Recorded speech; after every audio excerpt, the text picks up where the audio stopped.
अस्सलाम वालेकुम दोस्तों, आज मैं आपको एफबीआर इनकम टैक्स रिटर्न जो कि सरकारी मुलाजमीन salary income tax return file करते हैं उनको मोबाइल पे तरीका बताऊंगा और जो है मुकम्मल इन्फॉर्मेशन दूंगा कि वो किस तरह अपने जो है बैलेंस कर सकते हैं अपनी जो है इनकम टैक्स रिटर्न। तो उसके लिए एक ऐप है जिसका नाम है आसान टैक्स। ये प्ले स्टोर से आप डाउनलोड कर लें और उसके बाद यूज़र नेम और पासवर्ड आपके पास होगा, उसको इस्तेमाल करते हुए आपने इसके अंदर लॉगिन कर लेना है।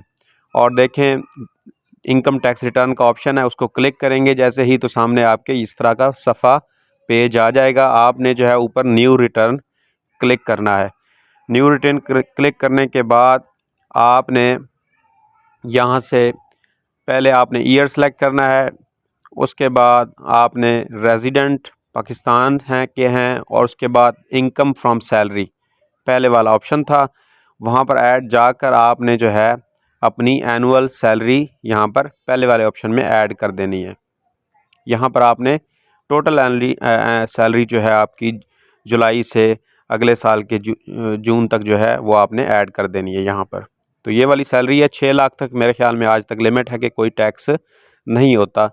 तो ये 5,82,324 सैलरी आपने एंटर कर दी, आपने यहाँ पर सेव कर देना है। मज़ीद आपको जो है ना बैलेंस करने के बारे में कंसाइल करनी होती है जो स्टेटमेंट, वो भी आपको बताऊँगा। टैक्स रिडक्शन में टीचर के लिए दूसरी लाइन में पहला ऑप्शन है फुल टीचर। तो यहाँ पर टैक्स रिडक्शन होती है। तो इस खाने के अंदर आपने जो है आपकी सैलरी स्लिप पे टैक्स एग्जेम्प्टेड जो है वो आपने लिखना है। टोटल टैक्स एग्जेम्प्टेड जो है वो आपने लिखना है। तो लिखने के बाद मैं ऐप खोलने की कोशिश कर रहा हूँ। तो बैंक ने जितना टैक्स काटा है और इसी तरह सिम पे जो है हमारे टैक्स कटता होता है, हमारी जो सिम होती है वो आपने टैक्स जो है उसका सर्टिफिकेट निकालना है। तो टैक्स सर्टिफिकेट निकालने के लिए जैज़ वर्ल्ड की ऐप है जो आपके सामने है, ये अभी काम नहीं कर रही क्योंकि इसको अपडेट करना है। प्ले स्टोर में जाके आप इसको अपडेट कर लें, जैज़ वर्ल्ड लिखें और इसको अपडेट कर लें। उसके बाद अपनी सिम्स जो है इसके अंदर जैसे ही आप अपना सिम का नंबर लिखेंगे, ऐड करेंगे, तो यहाँ से इस ऐप से आप अपना टैक्स सर्टिफिकेट डाउनलोड कर सकते हैं। तो ये अपडेट हो रही है आपके सामने। सबसे मसला जो बड़ा आता है टैक्स आसान ऐप में वो स्टेटमेंट जो है कंसाइल नहीं होती, यानी आपकी आमदन और ख़र्चे जो है बैलेंस नहीं हो रहे होते। तो इसका वजह ये होती है कि आपके जो आपने पिछले साल हो सकता है कोई एसेट जब कैश इन हैंड वगैरह या बैंक में कोई अमाउंट शो की हो तो वो भी आपने अखराजात में डालनी होती है या नए सिरे से उसको भी सेविंग में डालना होता है, तब जाके बैलेंस होती है। तो ये देखें जैज़ वर्ल्ड ऐप खुल गई है। ऊपर सर्च करेंगे सर्टिफिकेट, सन सेलेक्ट करेंगे, कोड आएगा यहाँ पर ऑटोमेटिक, वो ऐड करेंगे तो आपका सर्टिफिकेट यहाँ पर डाउनलोड हो जाएगा। ये देखें टोटल आपने जितने पैसे इस्तेमाल किए हैं 36,03,613 रुपये इस्तेमाल हुए हैं और 541.82 रुपये जो है आपने टैक्स दिया है। तो ये भी टैक्स आपने शामिल करना है। तो जैसे ही आपने सैलरी एंटर की है उसके बाद टैक्स आपने ऐड करना है। तो यहाँ पर मैं सिर्फ मोबाइल फ़ोन का टैक्स ऐड कर रहा हूँ। यहाँ पर अपना मोबाइल लिख देना है और नीचे जो है जितना टैक्स बनता है यहाँ पर वो लिखना है और जितना आपने दे दिया है वो भी लिख देना है। 541 टैक्स है, 541 या 42 आप लिखेंगे यहाँ पर और जितना आपने इतना ही आपने अदा कर दिया है। कंपनी ने आपसे काट लिया है, आपकी जो है ना खुद ब खुद उन्होंने काट लिया, ये टैक्स भी आपने अदा किया है। इसी तरह बिजली के कॉलम में आप जाके यूटिलिटी वाले में अपना रेफरेंस नंबर लिखना है और वहाँ पे भी अगर टैक्स दिया है तो उस पर टैक्स लिख देना। बिजली का टैक्स नहीं होता, पीटीसीएल के बिल पे जो है टैक्स, इंटरनेट बिल, उस पर टैक्स लगता है विद होल्डिंग टैक्स, वो भी आप ऐड कर सकते हैं।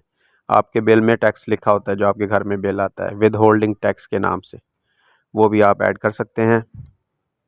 अभी मेरे पास 2 सिम है तो मैं दूसरी सिम भी यहाँ पर ऐड कर रहा हूँ। दूसरी सिम से मैं यहाँ पर लॉगिन करूँगा। ऊपर मेरा नाम लिखा हुआ है, तो दूसरी सिम भी जैज़ वर्ल्ड की ऐप में जितनी सिम्स आपके नाम है सारी आ जाएंगी। तो ये दूसरी सिम का टैक्स सर्टिफिकेट भी डाउनलोड कर लूँगा। इसके भी मैंने जो है तकरीबन 2699 रुपये इस पर लोड कराया था और 330 रुपये टैक्स उन्होंने काटा है हमारा। तो ये भी फिर उसी ऑप्शन में जाएंगे मोबाइल सेल फ़ोन वाले में, टैक्स कटौती में, और दूसरा मोबाइल नंबर लिखेंगे। पहला देखें नीचे की तरफ ऐड हुआ है, दूसरा भी आप ऐड कर देंगे। 330 रुपये टैक्स है और यहाँ पर मोबाइल नंबर आप ऊपर लिख दें। तो ये वाला ऑप्शन जो है आपने टैक्स डिडक्शन में जो सिम पे जो आपने टैक्स दिया है वो आपने लिख दिया है। इसी तरह अगर आप PTCL के बिल पे इंटरनेट पे दिया है वो भी आप ऐड कर सकते हैं। टैक्स जो बिल आता है आपके घर में PTCL का, उसके अंदर विद होल्डिंग टैक्स के नाम से लिखा होता है। तो ये बस 2 सिम में थी, दोनों का टैक्स मैंने ऐड कर दिया है। नीचे देखें टेलीफोन इंटरनेट बिल, यहाँ पर जो आपने टैक्स दिए हैं वो ऐड करेंगे। अमूमन इंटरनेट के बिल पे सिर्फ टैक्स जो है विद होल्डिंग टैक्स है, बाकी बिजली के बिल पे आपको नज़र नहीं आएगा। एक और बात कि टैक्स सर्टिफिकेट जो है सिम का जैज़ का *786# डायल करके भी आप निकाल सकते हैं। आगे जाएंगे और आगे जाके वो आपसे ईमेल आपकी मांगेगा। ऑप्शंस में आप नेविगेट करेंगे तो आपने अपनी ईमेल एड्रेस देंगे तो वहाँ पर आपका सर्टिफिकेट भी आ जाएगा *786# के ज़रिए भी। उसके बाद आपने यहाँ से कंटिन्यू कर देना। नीचे से कंटिन्यू करेंगे तो यहाँ पर एसेट्स आ जाएंगे। एसेट्स में आपने जो सेविंग है ना वो लिखनी है। जो भी माल आपके पास मौजूद है कैश की सूरत में या बैंक की सूरत में, वो यहाँ पर आपने लिखना है। तो ज़्यादातर बैंक या कैश की सूरत में यहाँ पर अमाउंट होती है। बैंक का अकाउंट टाइटल लिखेंगे, नंबर, और उसमें जो सेविंग है वो आपने लिख देनी है। या कैश में है तो वो आपने यहाँ पर अमाउंट, पैसे जो आपके घर में मौजूद हैं वो आपने लिख देने हैं यहाँ पर एसेट्स के ऑप्शन में।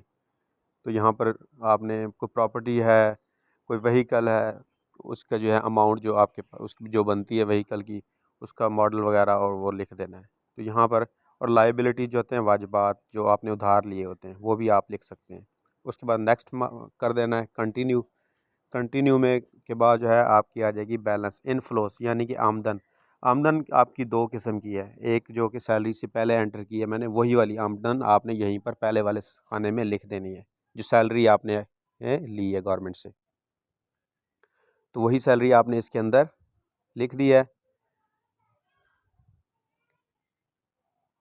तो ये आपकी जो है इनफ्लो है, ये इस साल की आमदन है आपकी इनफ्लोज में। सिर्फ यही लिखेंगे, ओके कर देंगे। तो ये एरर आ रहा है कि बैलेंस नहीं है, तो आपने आउटफ्लोज में जाके अपने अखराजात सारे लिखने हैं। जितनी आपकी आमदन है उसके बाद उसी लिहाज से आपके जो खर्चे हैं सारे के सारे आपने एक्सपेंसेस के अंदर लिख देने हैं। और जो बच जाएगी अमाउंट वो बैक जाके एसेट्स के अंदर आपने कहीं ना कहीं डालनी है। कैश की सूरत में डालनी है या बैंक की सूरत में डालनी है।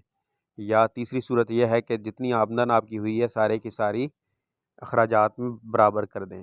तो मेरी आमदन जो थी सैलरी है वो मैंने लिख दी है इनफ्लोज में, और अखराजात में आपके सामने लिख रहा हूँ। जितनी आमदन थी मेरी सैलरी उतने ही मेरे अखराजात हो चुके हैं, तो मैं सारी की सारी यहाँ पर अखराजात में पूरे कर दूँगा।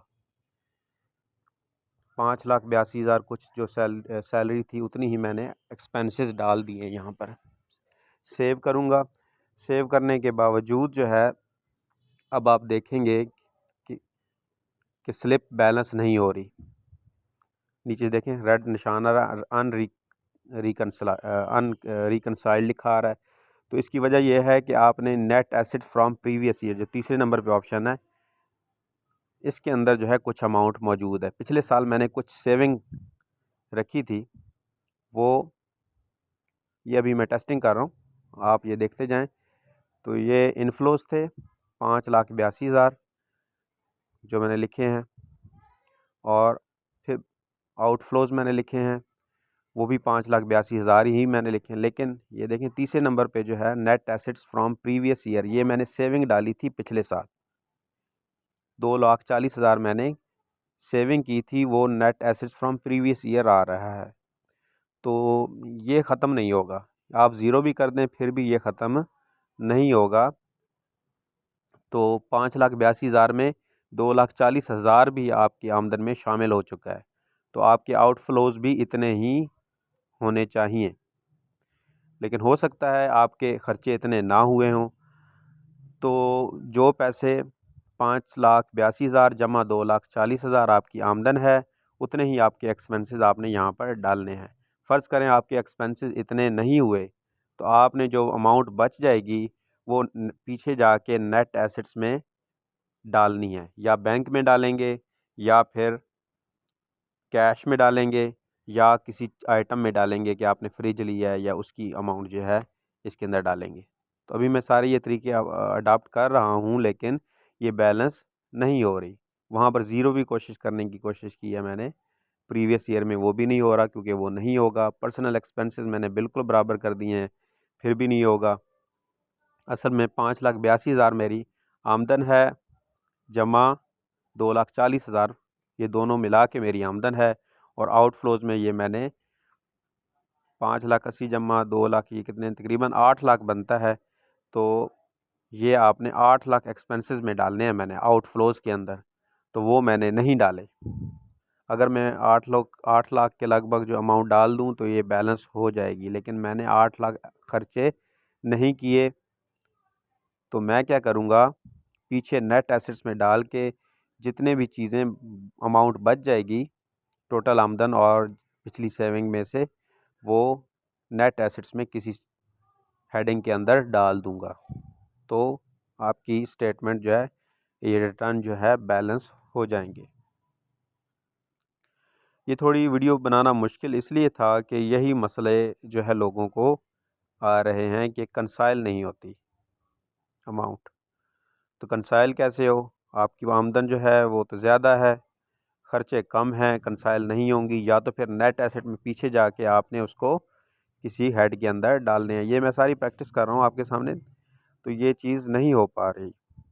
ये देखें, ज़ीरो कर रहा हूँ फिर 2,40,000 आ गया है, ये चेंज होगी नहीं अमाउंट, क्यों, ये आपने सेविंग में डाली हुई थी पिछले साल की।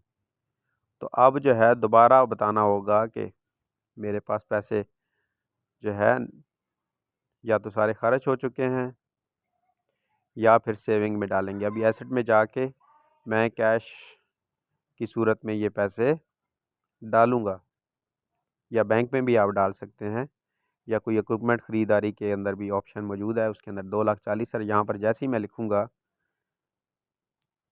जो कि नेट एसेट प्रीवियस ईयर थे, फ़ौरन रिकंसाइल हो गई है। तो यहाँ पर जाके मैं ये सबमिट कर दूँगा और जो हमारे इनकम टैक्स रिटर्न फ़ाइल हो जाएंगे। ठीक है दोस्तों, बहुत शुक्रिया। अगर आपने कुछ सीखा है तो वीडियो को लाइक और शेयर ज़रूर कर दें और चैनल को सब्सक्राइब कर लीजिएगा। Thank you so much. अपना ख्याल रखिएगा। अल्लाह हाफ़िज़।